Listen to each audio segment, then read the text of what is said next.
Sekilas fakta tentang lansia. Berdasarkan pertumbuhan populasi penduduk sejak tahun 2020, Indonesia telah memiliki warga lanjut usia lebih dari 10% dan akan terus meningkat. Efek terjadinya transisi demografi Indonesia dengan angka kematian dan kelahiran yang semakin rendah. Hilangnya sejumlah jaringan tanpa lemak dalam tubuh merupakan salah satu penyebab lansia menjadi semakin kurus. Normalnya, tubuh setiap orang tersusun atas lemak, tulang, air, serta jaringan tanpa lemak yang berisi otot dan organ tubuh. Tubuh manusia bertambah pendek seiring usia.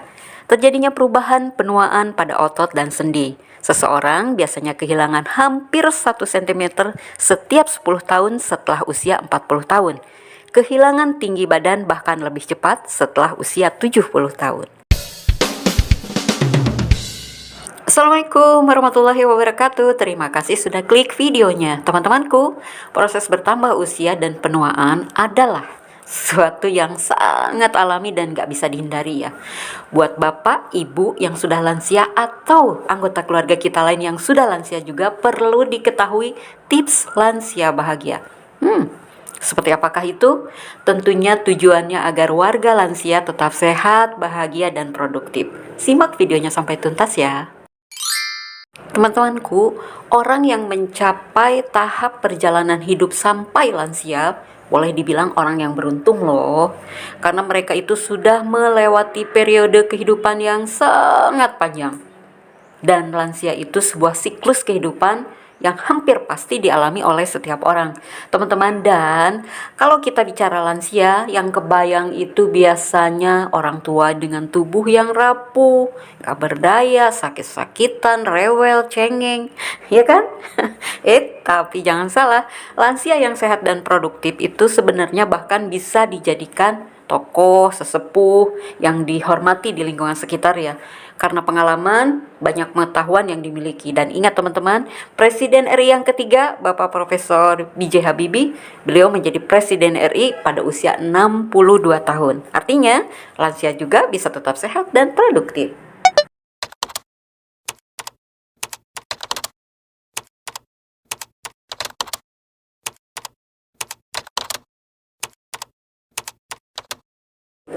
Teman setia Azal ya, terlepas dari fakta bahwa karena faktor usia, faktor penuaan, hingga lansia itu bertambah pendek sama kadang bertambah kurus ya.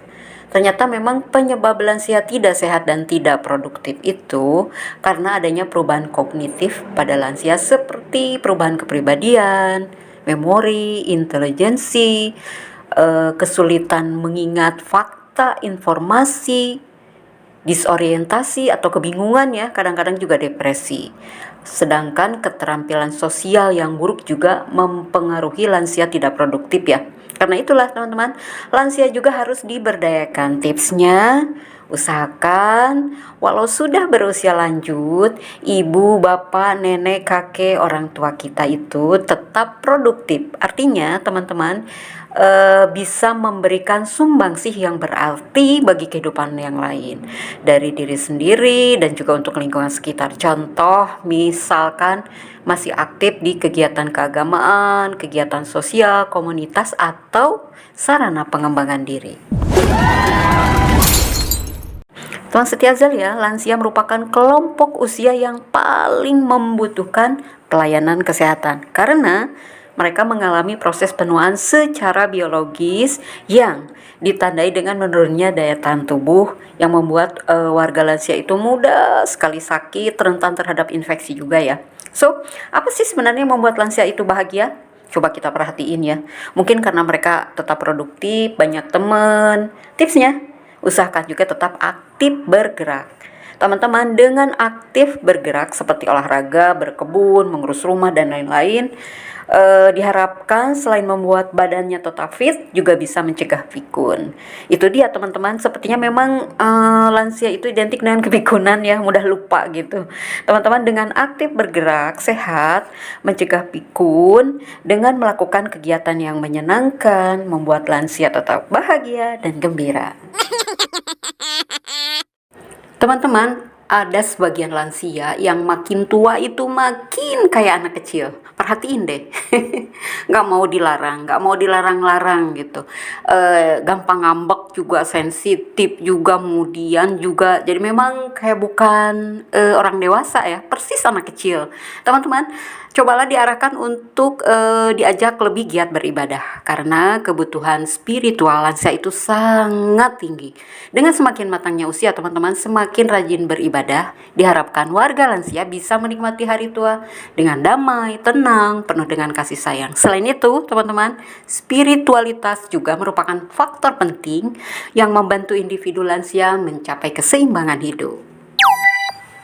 Teman-teman, kalau menurut pengalaman pribadi dan kadang-kadang saya juga suka melihat di lingkungan sekitar kita ya, lansia itu kadang-kadang cenderung tersisihkan bahkan terabaikan.